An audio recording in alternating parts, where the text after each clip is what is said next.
Oke, Assalamualaikum warahmatullahi wabarakatuh.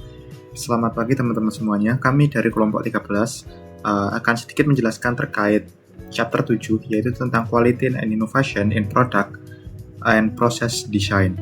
Yang mana dalam chapter kali ini itu membahas terkait basic quality, exiting quality, dan lain sebagainya.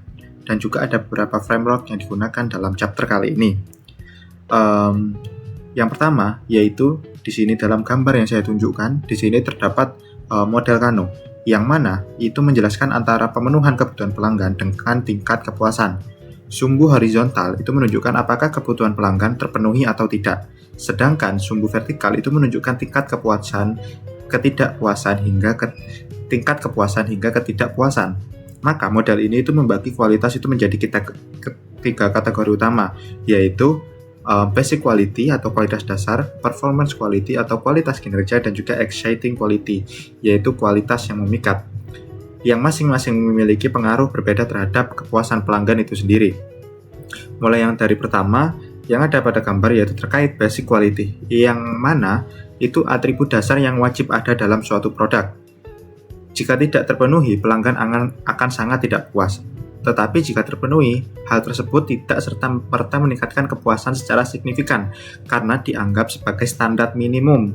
Sementara itu, performance quality itu berhubungan langsung dengan tingkat kinerja produk. Semakin tinggi kinerja, semakin tinggi kepuasan pelanggan. Pada kategori ini terdapat hubungan linear antara kualitas dan juga kepuasan itu sendiri. Namun berbeda dari keduanya, exciting quality adalah fitur atau karakteristik yang tidak diharapkan pelanggan, tetapi ketika ada dapat memberikan kepuasan yang sangat tinggi. Namun jika ini tidak ada, pelanggan tidak akan merasa kecewa. Seiring waktu, fitur yang awalnya bersifat exciting dapat berubah menjadi performance, bahkan menjadi basic, karena ekspektasi pelanggan akan terus berubah dan juga meningkat. Yang mana dalam konteks ini, dalam konteks desain produk dan juga innovation ini, itu perusahaan harus mempertimbangkan berbagai faktor, seperti kebutuhan pelanggan, kemampuan teknologi, biaya produksi, serta keterbatasan material. Yang mana desain produk yang berkualitas itu tidak hanya bergantung pada aspek bisnis, tetapi juga membutuhkan kolaborasi antara fungsi, terkait divisi pemasaran, operasional, rantai pasok, yang mana semua dari divisi tersebut itu tujuannya adalah menciptakan produk yang tidak hanya memenuhi kebutuhan dasar itu sendiri, tetapi juga mampu memberikan nilai lebih dan pengalaman yang memuaskan bagi pelanggan-pelanggannya. Oke, next ke materi selanjutnya. Oke, untuk materi yang selanjutnya yaitu terkait dengan proses desain, yang mana dalam proses ini itu produk itu dikembangkan, yang mana dalam buku itu sudah dijelaskan ada terdiri dari 9 tahap yang saling berhubungan satu antara lain, yang mana itu dimulai dari penciptaan ide hingga produk digunakan oleh pelanggan, yang mana proses ini juga itu bersifat sistematis dan juga bertahap dari awal hingga akhir, di mana setiap langkahnya itu harus dipantau dari segi biaya, waktu, dan juga kesesuaian dengan tujuan pasar. Yang secara umum proses ini itu tidak dilakukan oleh satu individu atau divisi, melainkan oleh tim lintas fungsi seperti pemasaran, R&D, operasi, dan juga supply chain agar hasil lebih optimal ke depannya. Baik, dalam gambar yang saya tunjukkan di sini ada tahap pertama yaitu tentang product idea generation, yaitu proses penciptaan ide produk. Pada tahap ini, ide dapat berasal dari sumber internal seperti manajemen, karyawan, dan juga divisi R&D, maupun sumber eksternal seperti pelanggan, pemasok, pesaing, dan juga konsultan, yang mana itu dapat berasal dari feedback. Ide dari pemasaran, marketing, pool itu biasanya lebih berfokus pada kebutuhan pelanggan dan cenderung bersifat pengembangan produk yang sudah ada. Sementara itu, ide dari R&D push itu lebih inovatif dan berisiko, namun berpotensi dapat menciptakan terobosan inovasi besar. Seperti contoh, komputer alter yang sudah dijelaskan dalam buku, yaitu dapat menciptakan cikal bakal perkembangan industri komputer modern. Tahap berikutnya adalah proyeksi kebutuhan pelanggan, customer needs projection, dan juga analisis kelayakan teknologi visibility. Pada tahap ini, perusahaan menggunakan data untuk memprediksi kebutuhan masa depan pelanggan dan memastikan bahwa teknologi yang tersedia itu mampu mewujudkan produk tersebut. Contohnya, dalam buku itu Intel dapat mampu mengantisipasi kebutuhan grafis dan kecepatan komputer dengan mengembangkan prosesor atau chipset yang sesuai dengan perkembangan teknologi pada zaman itu.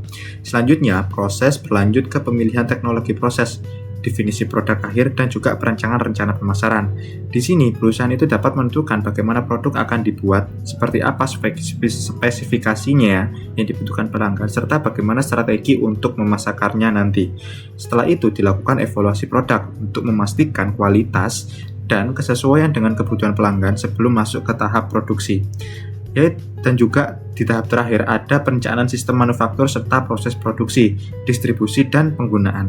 Pada fase ini, produk mulai diproduksi secara massal dan juga didistribusikan ke pasar. Keseluruhan proses ini dari awal hingga akhir itu menekankan pentingnya kolaborasi antara divisi pemasaran, R&D, manajemen, karyawan, pemasaran, yang mana perencanaan yang matang serta pemahaman yang mendalam itu dapat mengatasi kebutuhan pelanggan agar produk yang dihasilkan itu tidak hanya layak secara teknis tetapi juga sukses di pasar dengan memenuhi kebutuhan pelanggan dan dapat memenuhi ekspektasi pelanggan juga di pasar. Baik, next. Halo teman-teman, jadi saat ini dunia desain produk telah mengalami perkembangan yang sangat pesat. Jika dulu desainer hanya menggunakan alat sederhana seperti pensil dan meja gambar, sekarang mereka menggunakan teknologi canggih yang disebut Computer Aided Design atau CAD. Dengan CAD, proses desain menjadi jauh lebih cepat, akurat, dan fleksibel. Desainer dapat membuat model 2 dimensi maupun 3 dimensi, melakukan simulasi, hingga menganalisis berbagai aspek teknis seperti kekuatan material atau aerodinamika tanpa harus membuat prototipe fisik. Bahkan, melalui sistem multi-user, para desainer dari berbagai negara dapat bekerja secara bersamaan dalam satu proyek secara real-time. Selain itu, CAD juga terintegrasi dengan sistem lain seperti Computer Aided Manufacturing atau CAM, sehingga desain dapat langsung dihubungkan ke proses produksi. Hal ini membuat proses menjadi lebih efisien dan mengurangi kesalahan. Namun, di era sekarang, desain tidak hanya fokus pada efisiensi dan kualitas saja. Ada tuntutan baru yaitu kepedulian terhadap lingkungan. Inilah yang melahirkan konsep green design atau desain ramah lingkungan. Dalam green design, produk dirancang dengan pendekatan siklus hidup, mulai dari bahan baku, proses produksi, penggunaan, hingga pembuangan. Tujuannya adalah meminimalkan dampak negatif dari lingkungan. Beberapa konsep penting dalam green design antara lain adalah design for reuse, yaitu merancang produk agar bisa digunakan kembali, design for diassembly agar produk dapat mudah dibongkar dan didaur ulang, serta design for remanufacture untuk produksi ulang. Selain itu, prinsip green design juga menekankan penggunaan bahan yang tidak berbahaya, mengurangi limbah, membuat produk lebih tahan lama, serta memanfaatkan energi terbarukan. Jadi kesimpulan dari kombinasi antara teknologi CAD dan prinsip green design membuat proses desain menjadi tidak hanya lebih efisien dan inovatif, tetapi juga lebih bertanggung jawab terhadap lingkungan. Begitu. Baik, berikutnya adalah bagian perbedaan perspektif kualitas, jasa, versus manufaktur. Nah, jadi kalau kita ngomongin kualitas, sebenarnya cara pandang antara perusahaan jasa dan manufaktur itu tentunya berbeda. Kalau di manufaktur, kualitas itu lebih ke produk fisiknya, kayak fokusnya itu ke hal-hal seperti produk harus sesuai standar, tahan lama, dan juga minim defect. Nah, makanya di materi ini tuh banyak bahas soal design for manufacture sama reliability. Karena tujuannya itu agar produknya itu bisa diproduksi dengan efisien dan tetap konsisten kualitasnya. Nah, sedangkan kalau di perusahaan jasa, kualitas itu tuh nggak bisa dilihat dari produknya, tapi dari pengalaman pelanggannya. Karena jasa itu langsung dirasakan oleh pelanggannya. Jadi, yang penting bukan hanya hasil akhirnya saja, tapi juga prosesnya. Seperti gimana pelayanannya, interaksinya, dan juga konsistensinya. Nah, jadi bisa dibilang, kalau di manufaktur kualitas itu dibangun dari desain produk. Tapi kalau di jasa, kualitas itu dibangun dari desain proses layanan.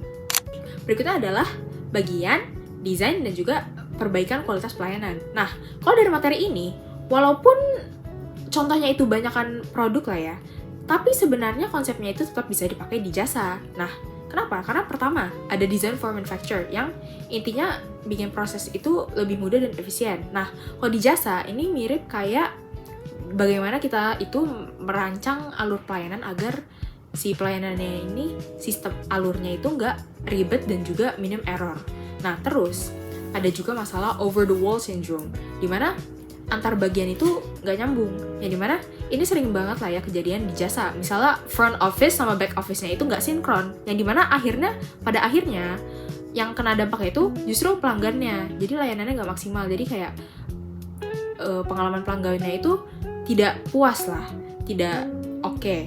Nah, selain itu ada design for maintainability. Yang dimana ini tuh intinya bikin sesuatu mudah diperbaiki. Nah, kalau di jasa, ini bisa kita lihat dari seberapa cepat dan mudah perusahaan menangani komplain atau masalah pelanggan.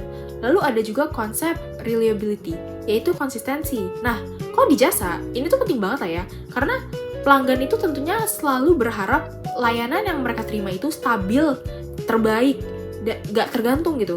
Mau siapa yang melayani, mereka tuh pasti maunya yang terbaik.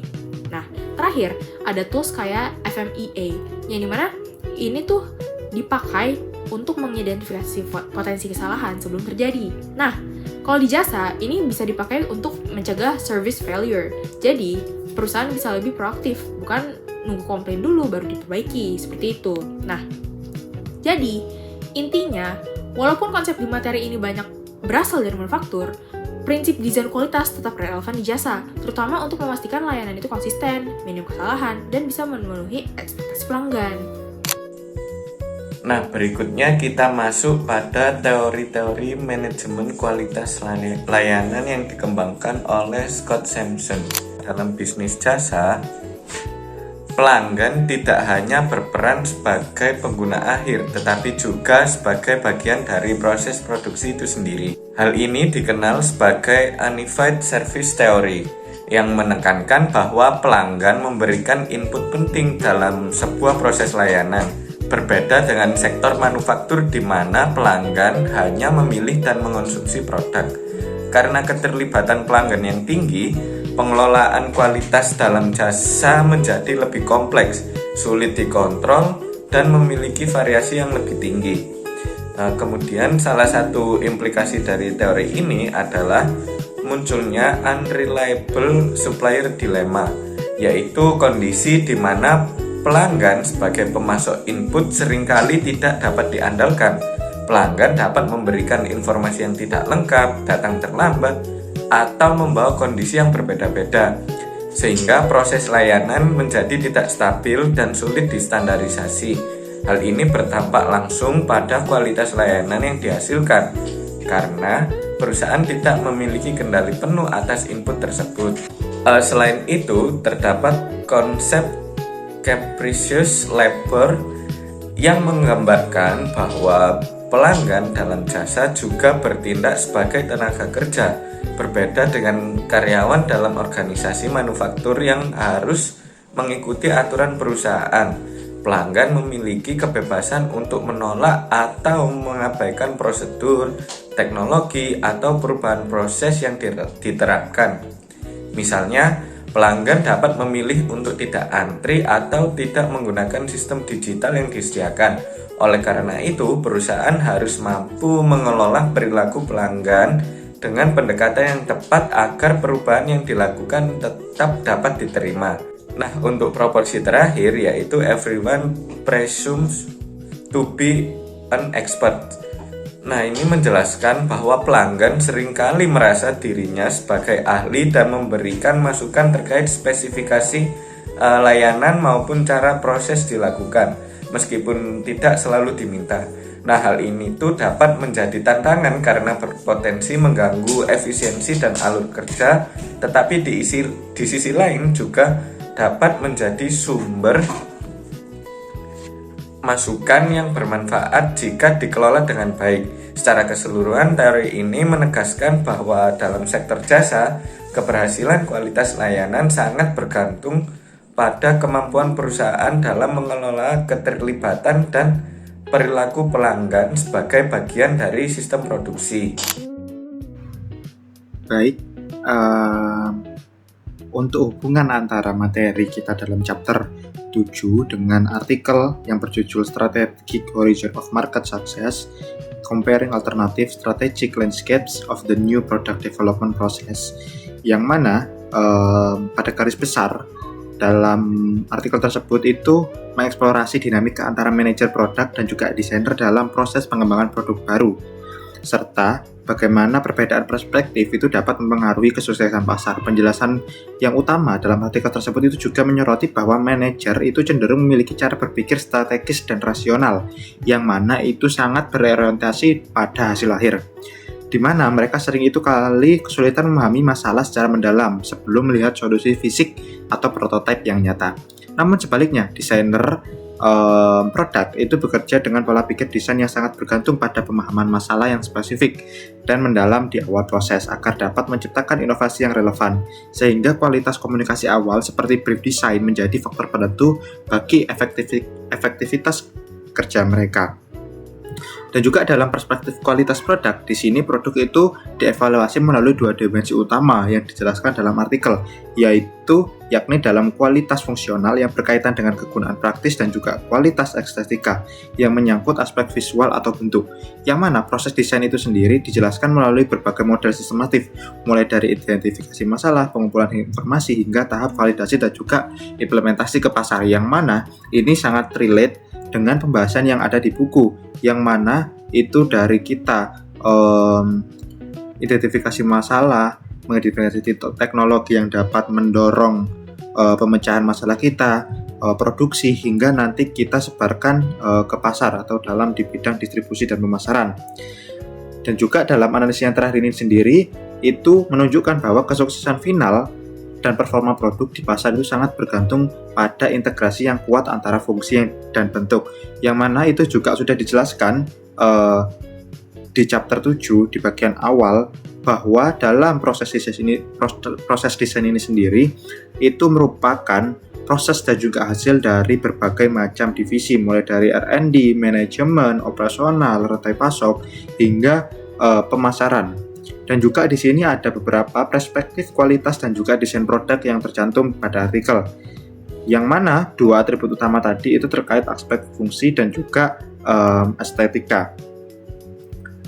Baik, maka dari itu relevansi antara artikel dan juga chapter yang ada di buku utama kita, yaitu dapat disimpulkan bahwa kolaborasi yang efektif antara kepercayaan terhadap kemampuan kreatif, baik itu dari manajemen hingga desainer produk, itu dapat penyelarasan tujuan strategis perusahaan dengan proses desain adalah kunci utama untuk meningkatkan tingkat keberhasilan produk baru yang selama ini dikenal cukup rendah dan sangat beresiko di industri. Maka dari itu, kolaborasi antara divisi mulai dari pemasaran hingga ke manajemen atas, operasi rantai pasok, itu dapat mencegah dari resiko meluncurnya produk baru di pasar, di industri ini. Oke, jadi berdasarkan artikel yang telah dibahas, terlihat bahwa perkembangan teknologi desain, khususnya penggunaan computer aided design atau CAD, memberikan dampak besar dalam proses perancangan produk.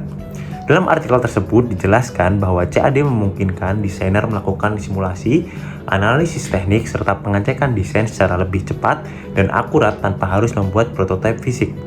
Hal ini sejalan dengan materi teknologi InDesign, di mana CAD tidak hanya berfungsi sebagai alat gambar, tapi juga sebagai sistem yang terintegrasi yang mendukung analisis, kolaborasi global, hingga proses produksi. Misalnya, fitur seperti interference checking atau engineering analysis membantu memastikan bahwa desain benar-benar layak dan minim kesalahan. Selain itu, jika dikaitkan dengan materi environmental consideration atau green design, penggunaan CAD juga berkontribusi dalam mengurangi dampak lingkungan. Dengan simulasi digital, perusahaan dapat mengurangi limbah material, menghemat energi, dan meningkatkan efisiensi produk. Ini sesuai dengan prinsip green design seperti menghindari waste atau mendesain produk agar lebih efisien dan berkelanjutan. Dengan demikian, artikel tersebut menunjukkan bahwa teknologi CAD tidak hanya meningkatkan kinerja desain, tapi juga mendukung terciptanya desain yang lebih ramah lingkungan. Baik, berikutnya adalah bagian artikel jurnal, yaitu perbedaan perspektif kualitas jasa versus manufaktur. Nah, jadi kalau dilihat dari materi tadi sama artikel jurnal yang ini, sebenarnya perbedaan perspektif kualitas itu bukan cuma antara jasa dan juga manufaktur, tapi ada juga antara cara berpikir yang terlibat di dalamnya, yaitu antara manajer dan juga desainer.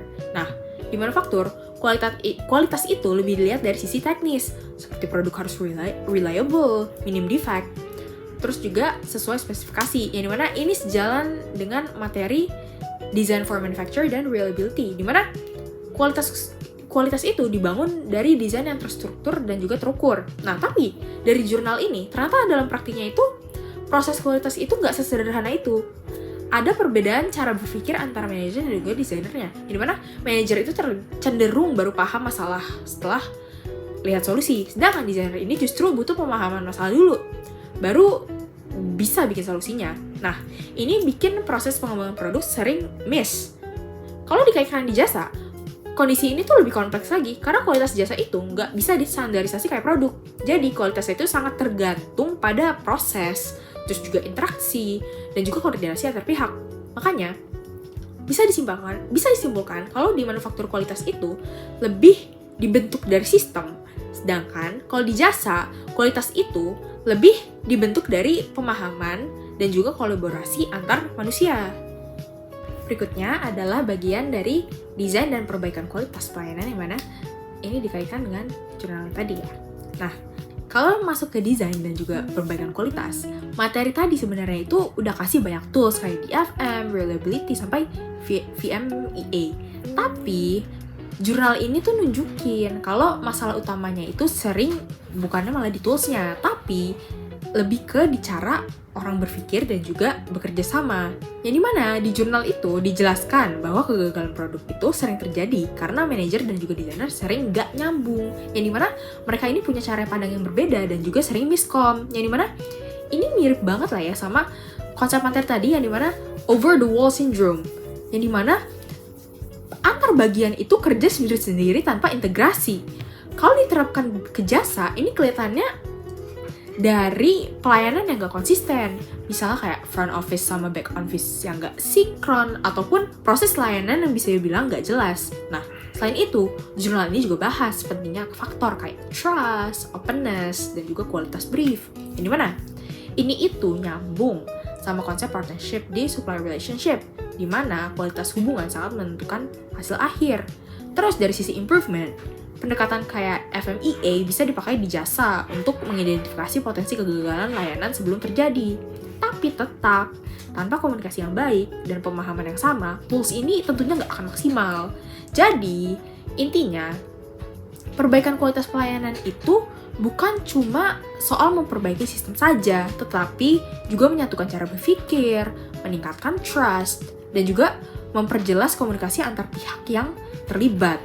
Nah, jadi dari materi dan jurnal bisa dilihat kalau kualitas itu bukan cuma soal teknik atau sistem, tapi juga bagaimana manusia di dalam organisasi itu memahami masalah, bekerja sama, dan juga menyelaraskan perspektif untuk mencapai hasil yang tentunya juga optimal. Nah, artikel ini sangat berkaitan langsung dengan materi teori manajemen kualitas jasa tadi. Nah, ada pun beberapa kaitannya, yaitu teori tersebut menegaskan bahwa dalam organisasi jasa, pelanggan bukan hanya sebagai konsumen, tetapi juga sebagai bagian dari proses produksi. Ini sangat relevan dengan materi sebelumnya yang membahas bahwa kualitas jasa itu lebih sulit dikontrol dibanding manufaktur. Pada manufaktur, kualitas bisa dijaga karena prosesnya terstandarisasi dan dikendalikan penuh oleh perusahaan. Namun dalam jasa, karena pelanggan ikut terlibat atau sebagai input, maka kualitas menjadi lebih dinamis dan tidak sepenuhnya bisa dikontrol oleh manajemen.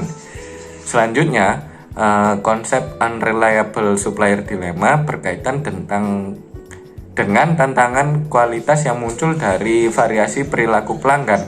Dalam materi kualitas jasa, ini menjelaskan kenapa sering terjadi inkonsistensi layanan. Misalnya, dua pelanggan bisa mendapatkan layanan yang berbeda walaupun prosedurnya sama, karena mereka sendiri membawa input yang berbeda, seperti sikap, informasi, ataupun kondisi. Kemudian, capricious labor juga sangat relevan dengan pembahasan bahwa dalam jasa, pelanggan sering berperan sebagai co-producer. Ini menjelaskan kenapa inovasi atau peningkatan kualitas dalam jasa tidak selalu berjalan mulus, berbeda dengan karyawan di manufaktur yang wajib mengikuti aturan. Pelanggan bisa saja menolak sistem baru, misalnya self-service, aplikasi digital, atau antrean online. Yang artinya dalam manajemen kualitas jasa, perusahaan tidak hanya mengelola karyawan, tetapi juga harus mengelola perilaku dari pelanggan. Terakhir, proporsi everyone presumes to be an expert berkaitan dengan ekspektasi pelanggan terhadap kualitas layanan. Dalam materi kualitas jasa, ini sering dibahas sebagai gap antara harapan pelanggan dan layanan yang diberikan. Pelanggan sering merasa tahu bagaimana layanan seharusnya diberikan, bahkan tanpa memahami proses internal perusahaan. Nah, hal ini itu membuat manajemen kualitas harus lebih fokus pada komunikasi, edukasi pelanggan, dan pengelolaan ekspektasi. Kesimpulannya, teori Sampson sendiri memperkuat materi bahwa kualitas jasa lebih kompleks daripada manufaktur. Pelanggan adalah bagian dari sistem produksi, kemudian variabilitas pelanggan menjadi tantangan utama kualitas, dan manajemen kualitas jasa harus fokus pada proses, interaksi, dan ekspektasi pelanggan. Sekian presentasi dari kelompok kami, kurang lebihnya mohon maaf. Assalamualaikum warahmatullahi wabarakatuh.